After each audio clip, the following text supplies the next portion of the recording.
La passion corporelle de Jésus, d'après le docteur Pierre Barbet, chirurgien de l'hôpital Saint-Joseph de Paris, 1940.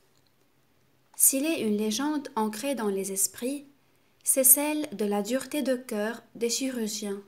L'entraînement, n'est-ce pas, émousse les sensations de cette accoutumance, étayée par la nécessité d'un mal pour un bien, nous constitue dans un état de sereine insensibilité. Ceci est faux. Si nous nous raidissons contre l'émotion, qui ne doit ni paraître, ni même extérieure, entraver l'acte chirurgical, comme le boxeur, d'instinct, contracte l'épigastre où il attend un coup de poing, la pitié en nous reste toujours vivante et s'affine même avec l'âge. Quand on s'est penché pendant des années sur la souffrance d'autrui, quand on y a goûté soi-même, on est certes plus près de la compassion que de l'indifférence, parce que l'on connaît mieux la douleur, parce qu'on en sait mieux les causes et les effets. Aussi, lorsqu'un chirurgien a médité sur les souffrances de la passion, quand il en a décomposé les temps et les circonstances physiologiques, quand il s'est appliqué à reconstituer méthodiquement toutes les étapes de ce martyre d'une nuit et d'un jour, il peut, mieux que le prédicateur le plus éloquent, mieux que le plus saint des ascètes, compatir aux souffrances du Christ. Je vous assure que c'est abominable. J'en suis venu, pour ma part, à ne plus oser y penser.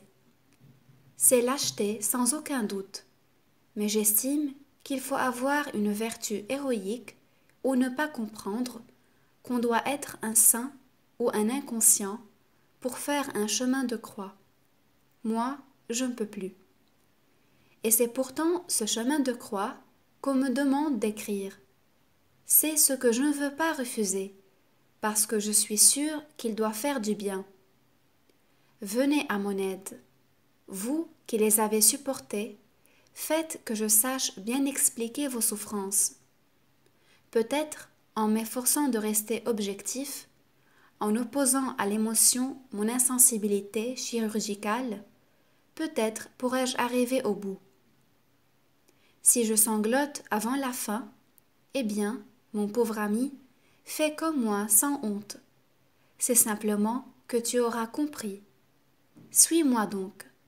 Nous avons pour guide les livres sacrés et le saint linceul, dont l'étude scientifique m'a démontré l'authenticité.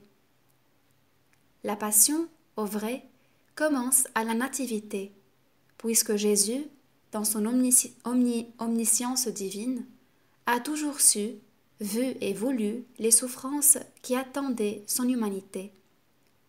Le premier saint versé pour nous le fut à la circoncision, 8 jours après Noël.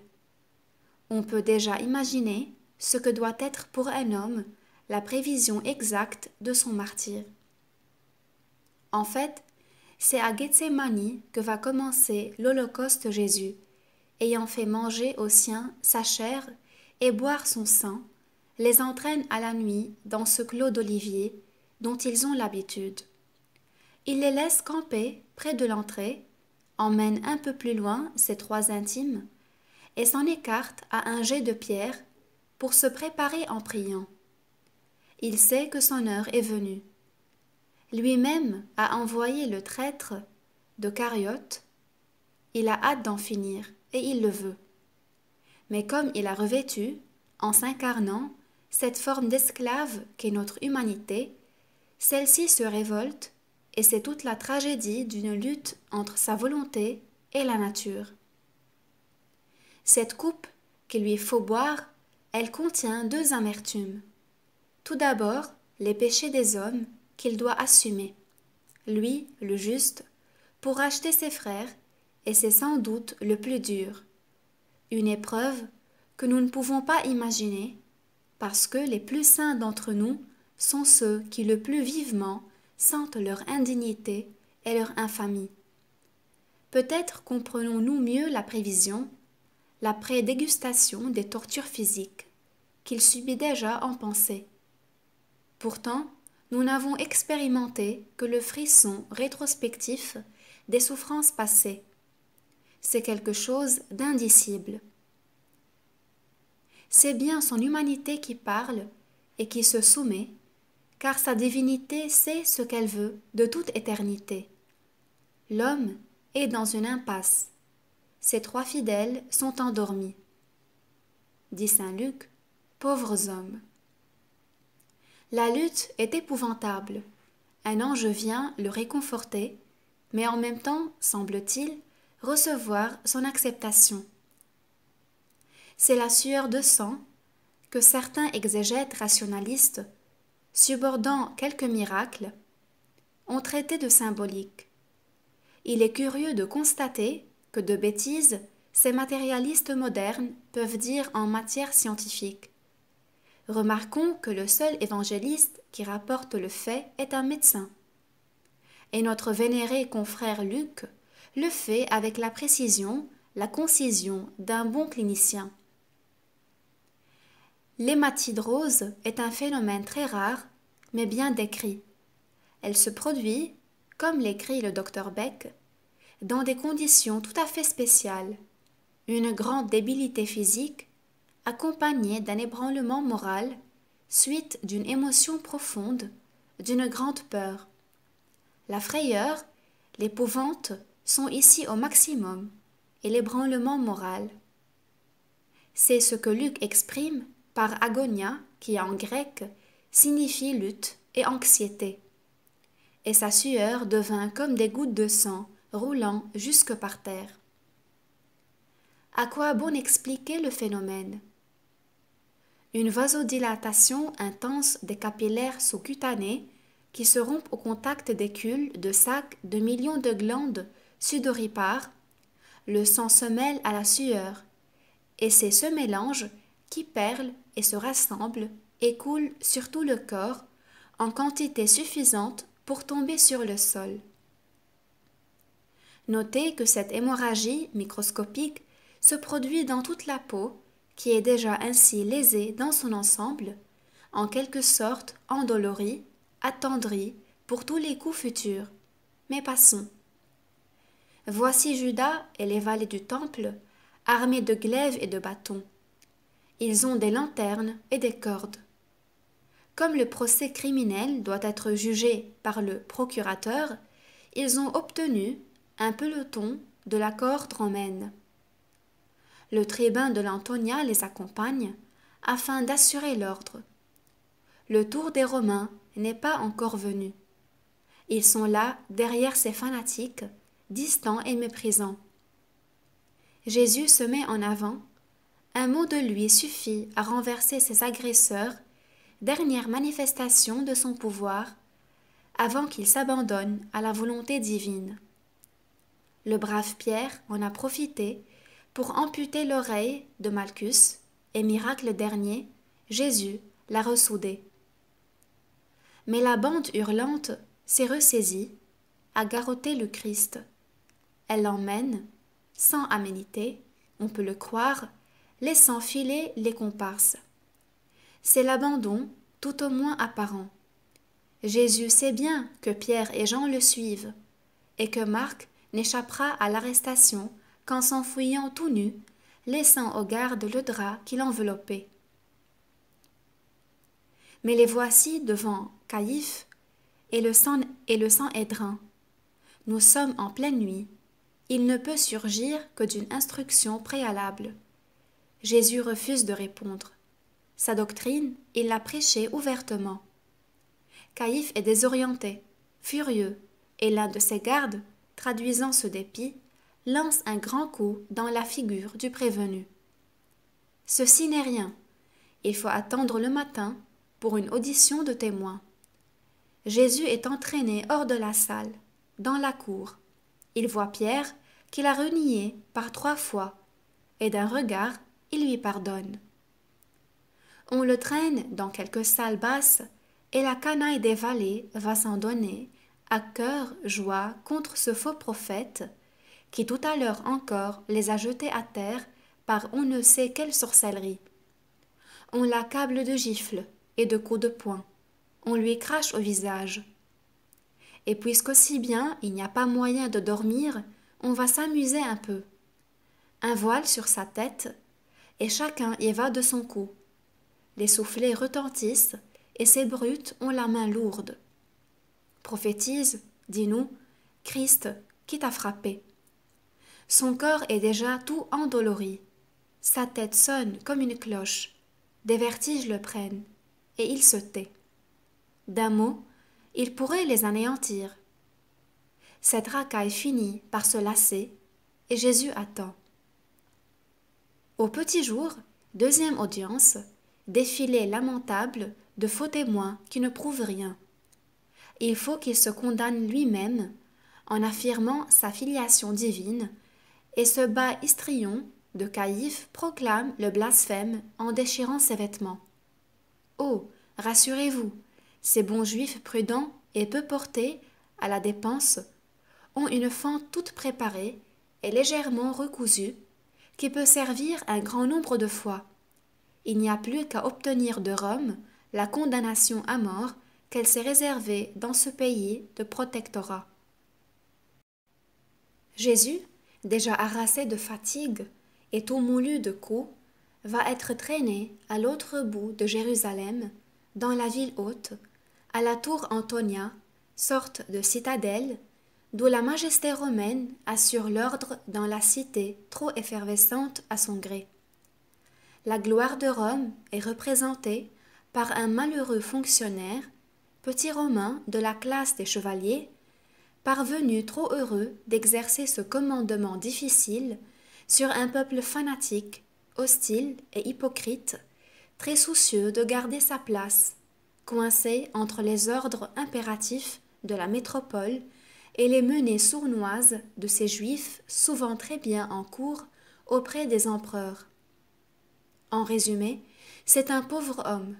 Il n'a qu'une religion, s'il en a une, celle de Divus César. C'est le produit médiocre de la civilisation barbare, de la culture matérialiste. Mais comment trop lui en vouloir? Il est ce qu'on l'a fait. La vie d'un homme a pour lui peu de prix, surtout si ce n'est pas un citoyen romain. La pitié ne lui a pas été enseignée, et il ne connaît qu'un seul devoir, maintenir l'ordre. Il se figure à Rome que c'est commode. Tous ces juifs, querelleurs, menteurs et superstitieux, avec tous leurs tabous et leur manie de se laver pour rien, leur servilité et leur insolence, et ces lâches dénonciations au ministère contre un administrateur colonial qui agit de son mieux, tout cela le dégoûte. Il les méprise et il les craint. Jésus, tout au contraire, dans quel état pourtant paraît-il devant lui? Couvert de crachats, Jésus lui en impose et lui est sympathique. Il va faire tout ce qu'il peut pour le tirer des griffes de ses énergumènes. Jésus est galiléen. Passons-le à cette vieille canaille d'Hérode qui joue les roitelets nègres et se prend pour quelqu'un. Mais Jésus méprise ce renard et il ne lui répond point.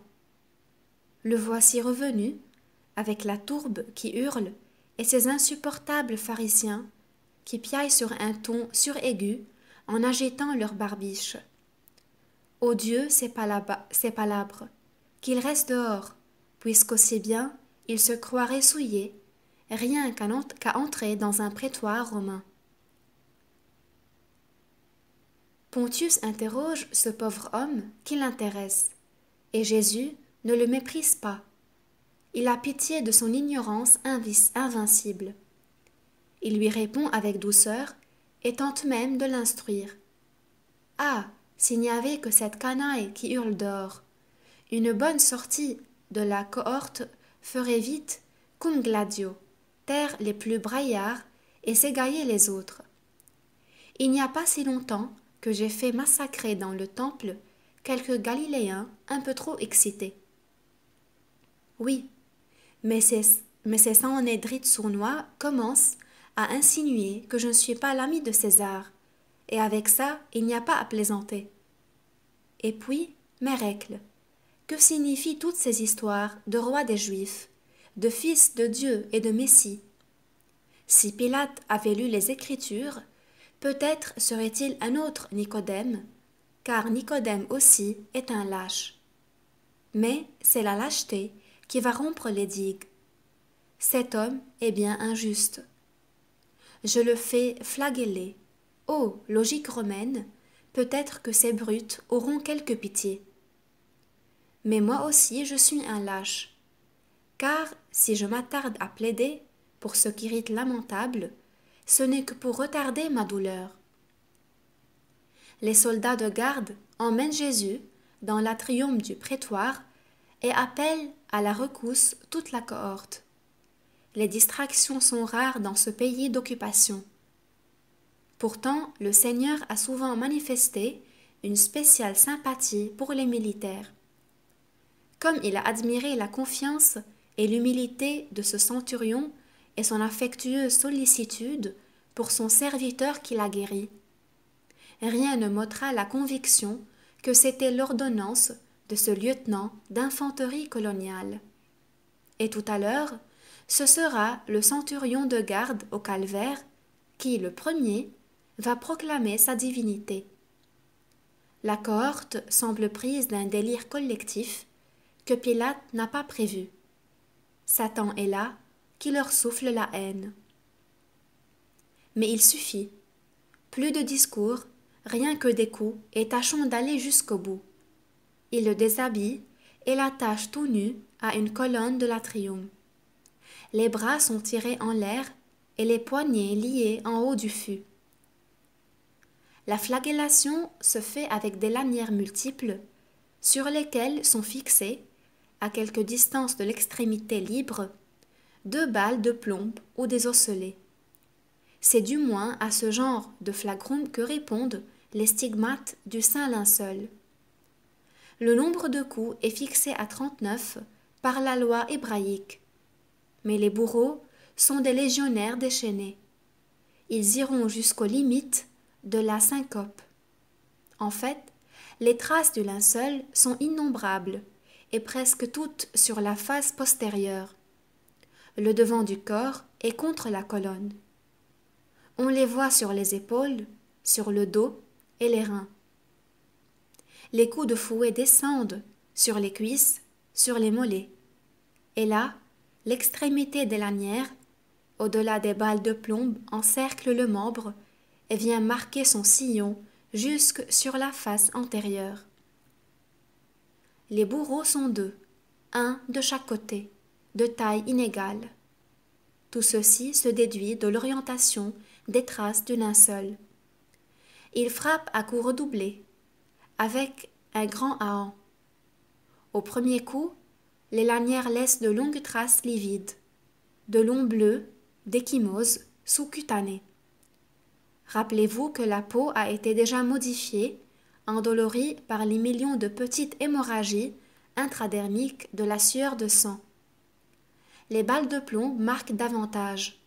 Puis la peau, infiltrée de sang, attendrie, se fend sous de nouveaux coups. Le sang jaillit. Des lambeaux se détachent et pendent. Toute la face postérieure n'est plus qu'une surface rouge sur laquelle se détachent de grands sillons marbrés. Et ça et là, partout, les plaies plus profondes dues aux balles de plomb. Ce sont ces plaies en forme d'altère, les 2 balles et la lanière entre les deux, qui vont s'imprimer sur le linceul. À chaque coup, le corps tressaille d'un soubresaut douloureux. Mais il n'a pas ouvert la bouche et ce mutisme redouble la rage satanique de ses bourreaux. Ce n'est plus la froide exécution d'un ordre judiciaire. C'est un déchaînement de démons. Le sang ruisselle des épaules jusqu'à terre. Les larges dalles en sont couvertes et s'éparpillent en pluie, des fouets relevés, jusque sur les rouges chlamydes des spectateurs. Mais bientôt, les forces du supplicié défaillent. Une sueur froide inonde son front. La tête lui tourne d'un vertige nauséeux, des frissons lui courent le long de l'échine, ses jambes se dérobent sous lui, et, s'il n'était lié très haut par les poignets, il s'écoulerait dans la mare de sang. Son compte est bon, bien qu'on n'ait pas compté. Après tout, on n'a pas reçu l'ordre de le tuer sous le fouet. Laissons-le se remettre, on peut encore s'amuser. À ce grand nigaud prétend qu'il est roi, comme s'il en était sous les aigles romaines, et roi des Juifs encore, comble de ridicule. Il a des ennuis avec ses sujets, qu'à cela ne tienne, nous serons ses fidèles. Vite, un manteau, un sceptre. On l'a assis sur une base de colonne, pas très solide la majesté. Une vieille chlamyde de légionnaire sur les épaules nues lui confère la pourpre royale. Un gros roseau dans sa main droite, et ce serait tout à fait ça, s'il n'y manquait une couronne, quelque chose d'original. Dans 19 siècles, elle le fera reconnaître, cette couronne, qu'aucun crucifié n'a portée. Dans un coin, un fagot de bourrée, de ces arbrisseaux qui foisonnent dans les buissons de la banlieue.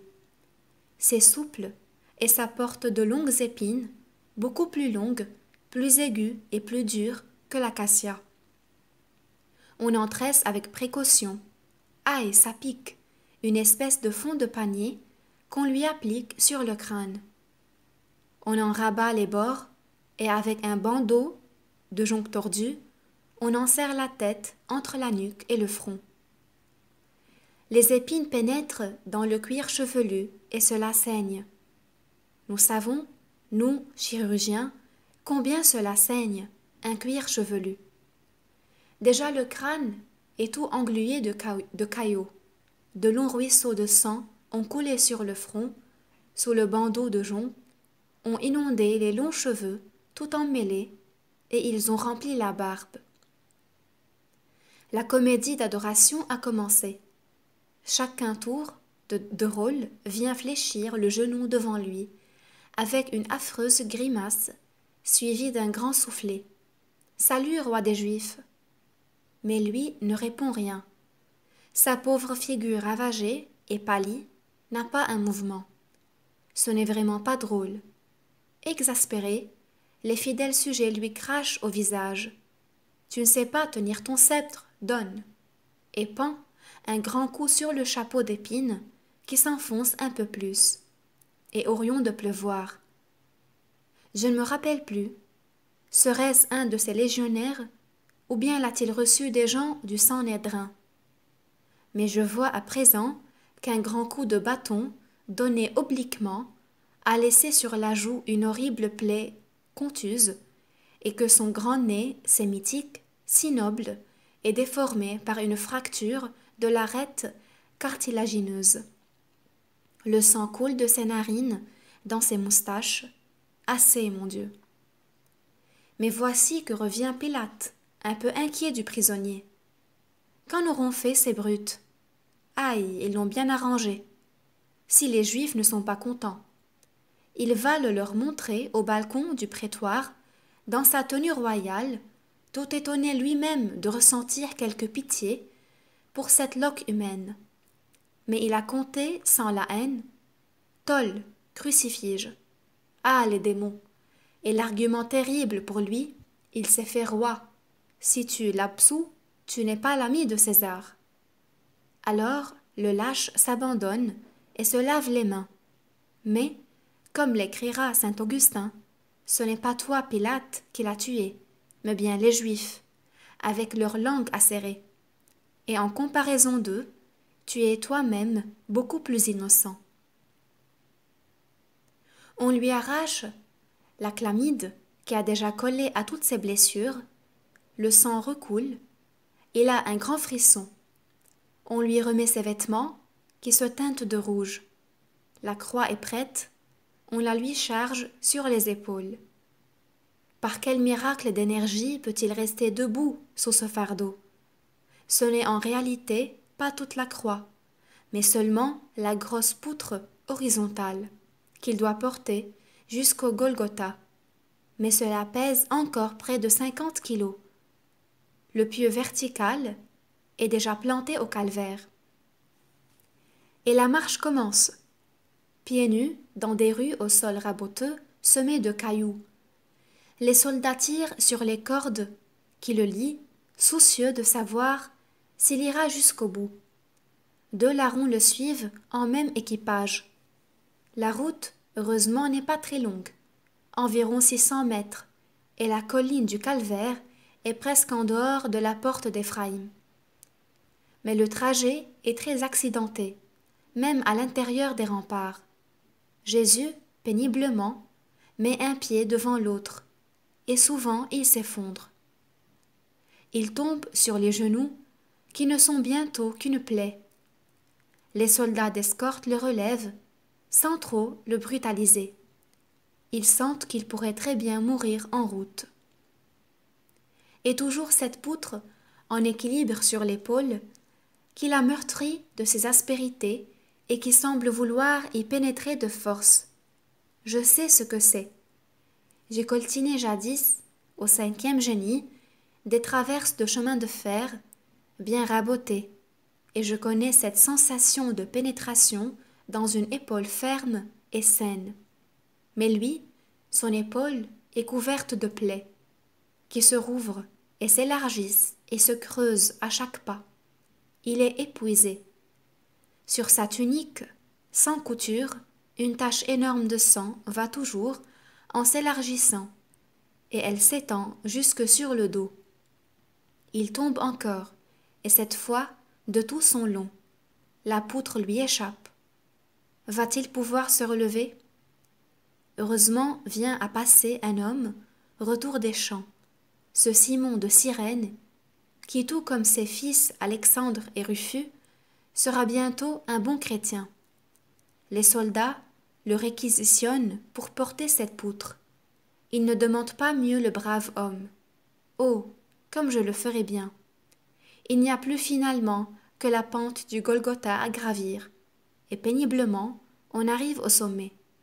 Jésus s'affaisse sur le sol, et la crucifixion commence. Oh, ce n'est pas très compliqué, les bourreaux savent leur métier. Il faut d'abord le mettre à nu.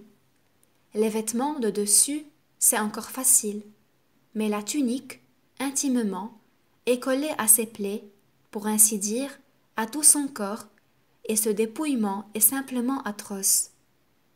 Avez-vous jamais enlevé un premier pansement mis sur une large plaie, contuse et desséchée sur elle? Ou bien avez-vous subi vous-même cette épreuve qui nécessite parfois l'anesthésie générale? Si oui, vous pouvez savoir un peu de quoi il s'agit. Chaque fil de laine est collé à la surface dénudée, et quand on le soulève, il arrache une des innombrables terminaisons nerveuses mises à nu dans la plaie. Ces milliers de chocs douloureux s'additionnent et se multiplient, chacun augmentant pour la suite la sensibilité du système nerveux. Or, il ne s'agit pas ici d'une lésion locale, mais de presque toute la surface du corps et surtout de ce dos lamentable. Les bourreaux pressés y vont rudement. Peut-être cela vaut-il mieux, mais comment cette douleur aiguë, atroce, n'entraîne-t-elle pas la syncope? Comme il est évident que d'un bout à l'autre, il domine, il dirige sa passion. Le sang ruisselle à nouveau. On l'étend sur le dos. Lui a-t-on laissé l'étroite ceinture que la pudeur des Juifs conserve aux suppliciés? J'avoue que je ne sais plus.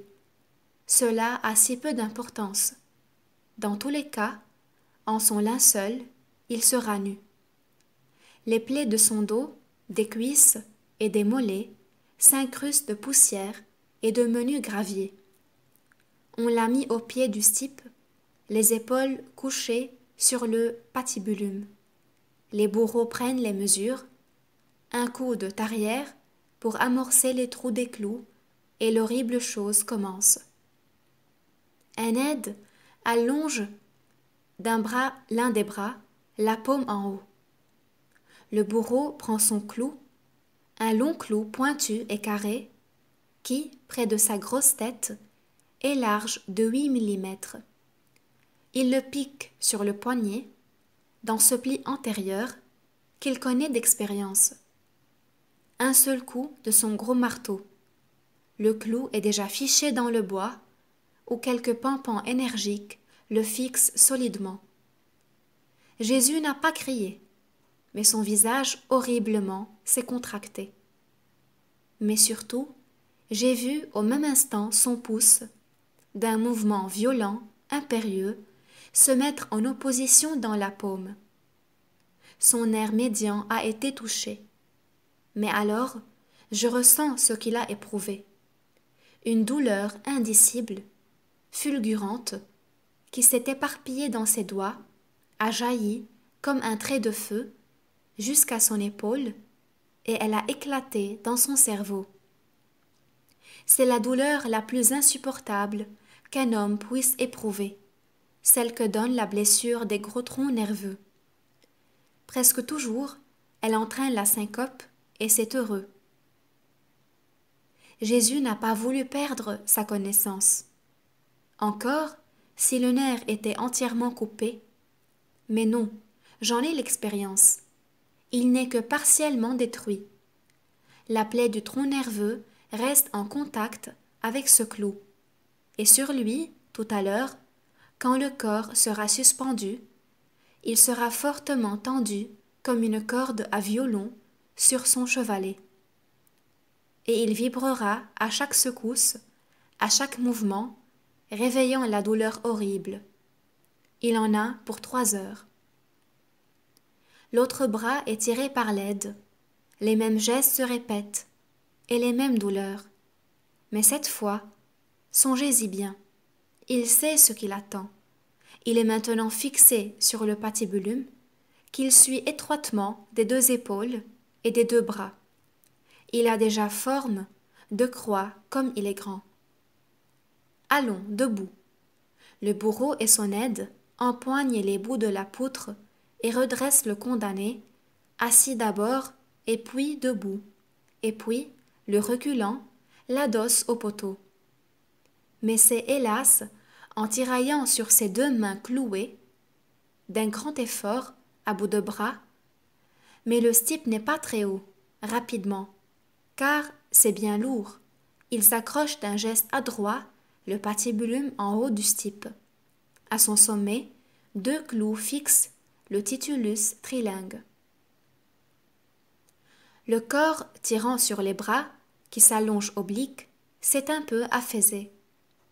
Les épaules blessées par les fouets et par le portement de croix ont raclé douloureusement le rude bois. La nuque, qui dominait le patibulum, l'a heurté en passant pour s'arrêter en haut du pieu. Les pointes acérées du grand chapeau d'épines ont déchiré le crâne encore plus profond. Sa pauvre tête penche en avant, car l'épaisseur de sa couronne l'empêche de reposer sur le bois. Et chaque fois qu'il la redresse, il en réveille les piqûres. Le corps, pendant, n'est soutenu que par les clous plantés dans les 2 carpes. Il pourrait tenir sans rien d'autre. Le corps ne se déplace pas en avant, mais la règle est de fixer les pieds. Pour ce, pas besoin de console. On fléchit les genoux et l'on étend les pieds à plat sur le bois du stipe. Pourquoi, puisque c'est inutile, donner affaire au charpentier? Ce n'est certes pas pour soulager la peine du crucifié. Le pied gauche à plat sur la croix. D'un seul coup, le marteau, le clou s'enfonce en son milieu, entre les 2e et 3e métatarsiens. L'aide fléchit aussi l'autre genou, et le bourreau, ramenant le pied gauche devant le droit que l'aide tient à plat, d'un second coup, au même endroit, il perfore ce pied. Tout cela est facile. Et puis, à grand ahant, le clou est poussé dans le bois. Ici, merci mon Dieu, rien qu'une douleur bien banale.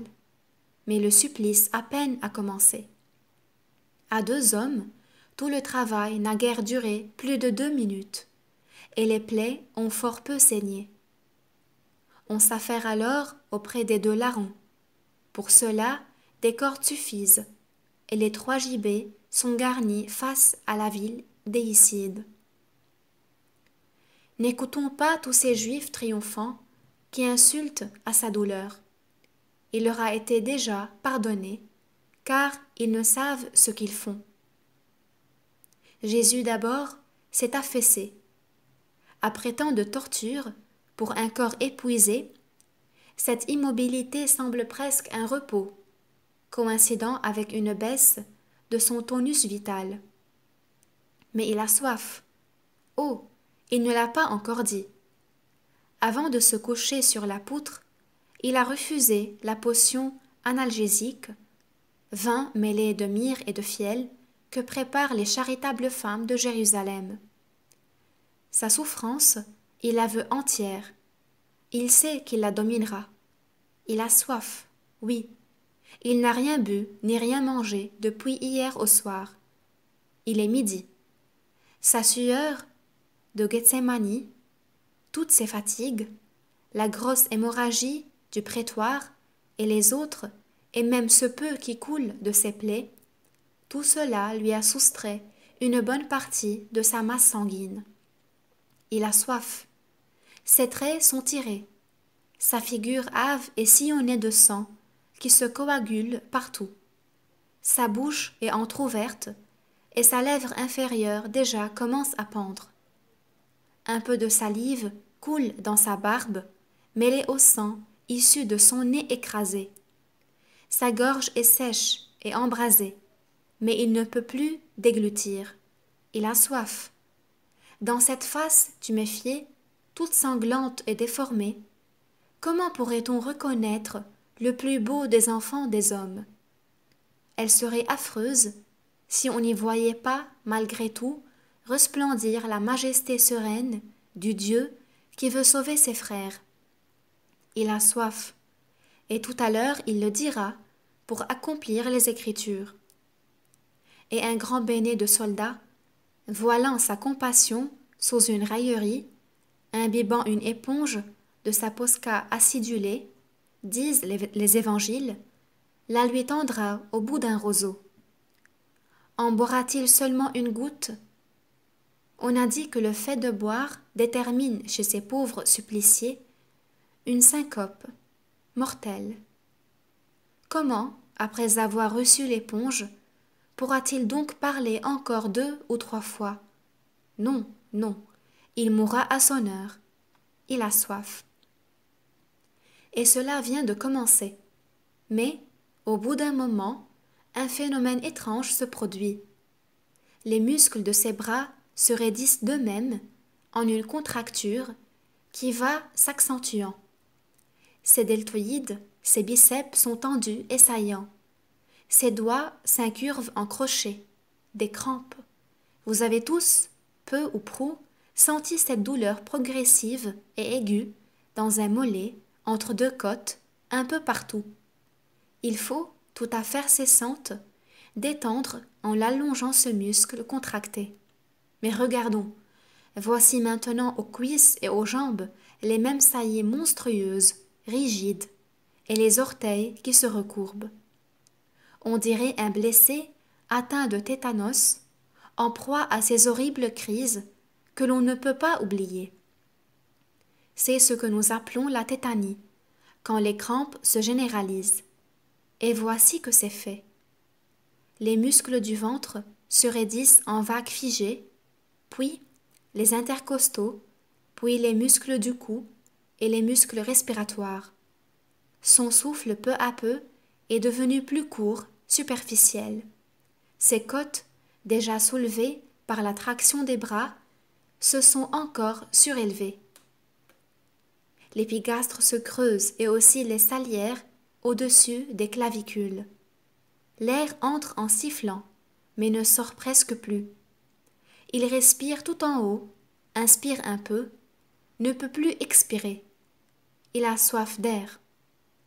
Sa figure pâle a peu à peu rougi. Elle a passé au violet pourpre et puis au bleu.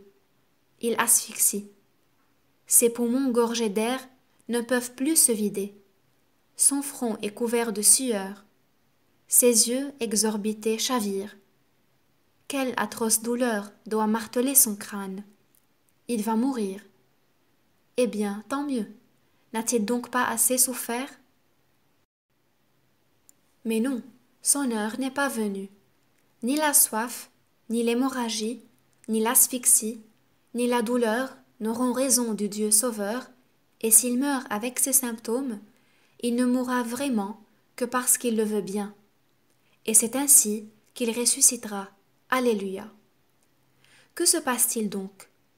Lentement, d'un effort surhumain, il a pris point d'appui sur le clou de ses pieds, oui, sur ses plaies.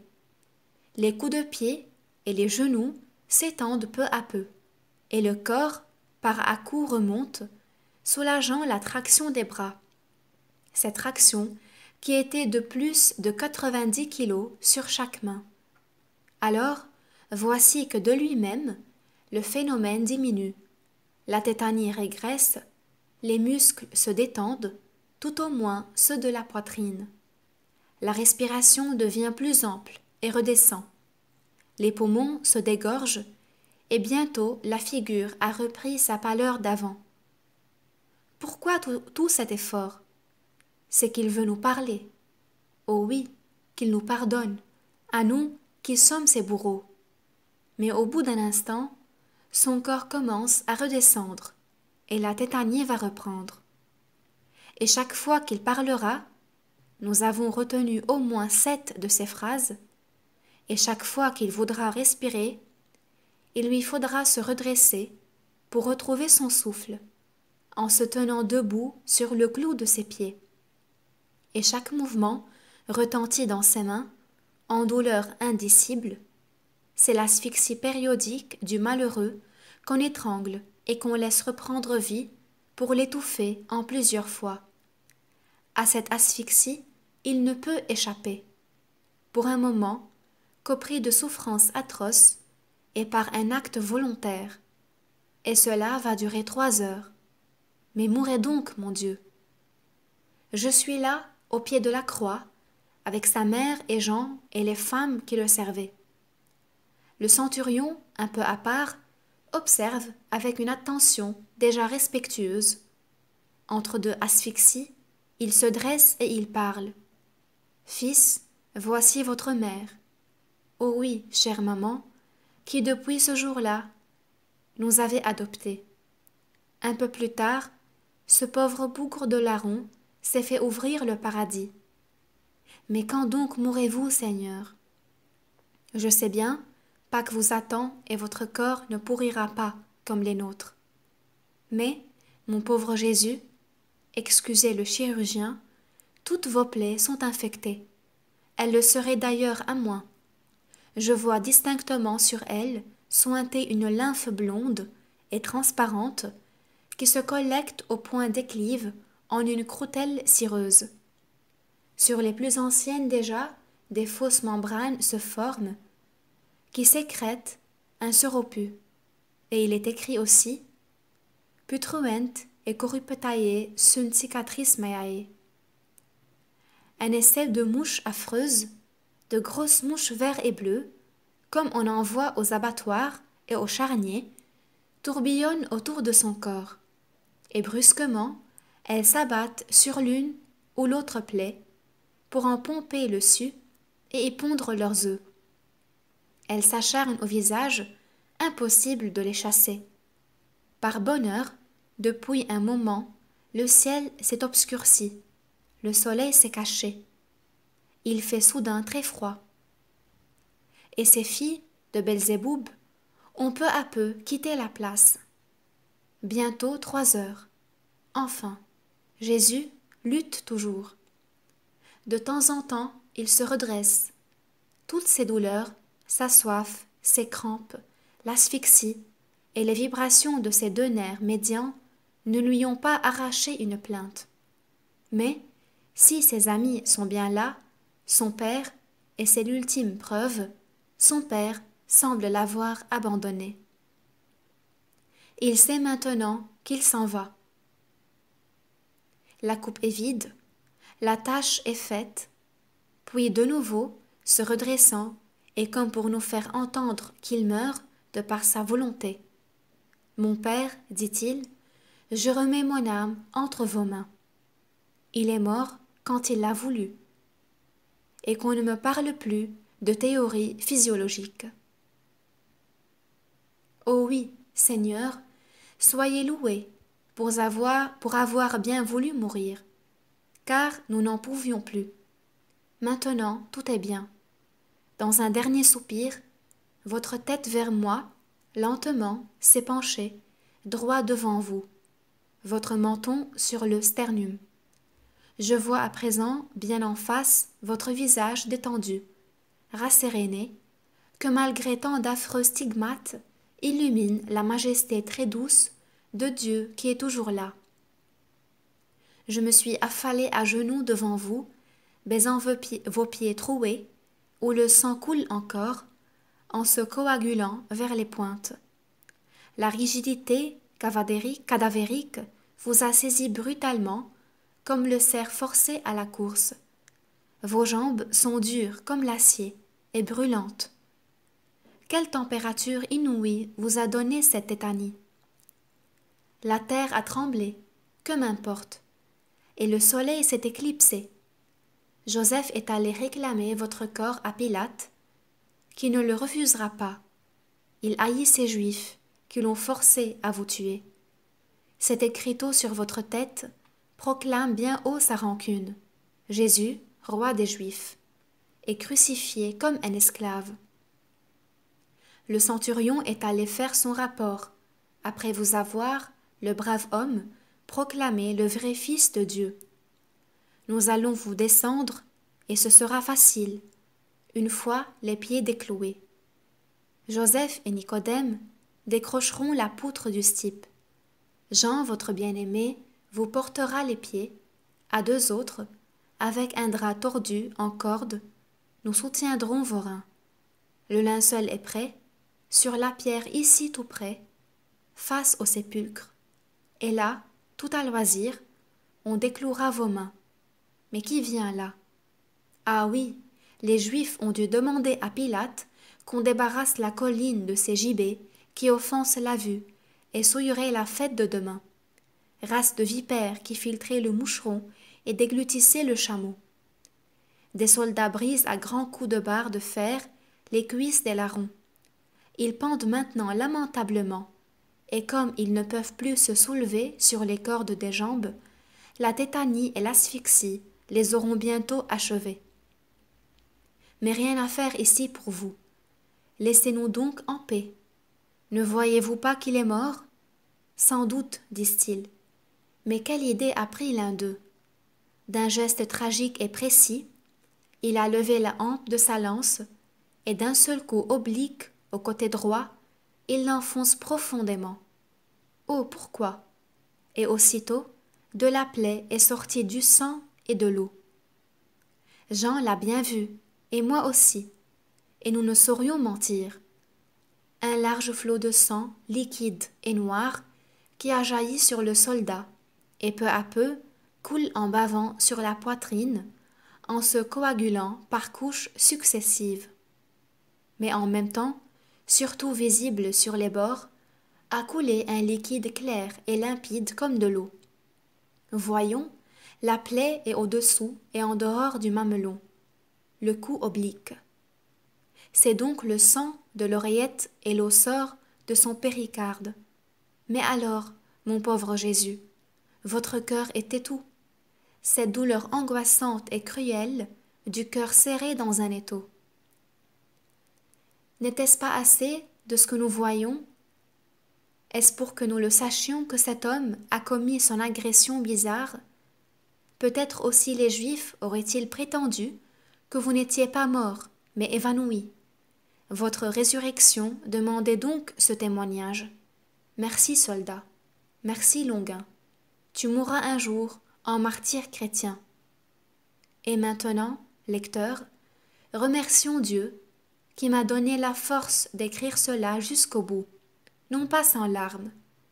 Toutes ces douleurs effroyables que nous avons vécues en lui, il les a toute sa vie prévues, préméditées, voulues, dans son amour pour acheter toutes nos fautes. Il a dirigé toute sa passion, sans éviter une torture, en acceptant les conséquences physiologiques, mais sans être dominé par elles, il est mort quand et comme, et parce qu'il l'a voulu. Jésus est en agonie jusqu'à la fin des temps. Il est juste, il est bon de souffrir avec lui et de le remercier, quand il nous envoie la douleur, de nous associer à la sienne. Il nous faut achever, comme l'écrit saint Paul, ce qui manque à la passion du Christ, et avec Marie, sa mère et notre mère, accepter joyeusement et fraternellement notre compassion. Ô Jésus, qui n'avez pas eu pitié de vous-même, vous qui êtes Dieu, ayez pitié de moi, qui suis un pécheur.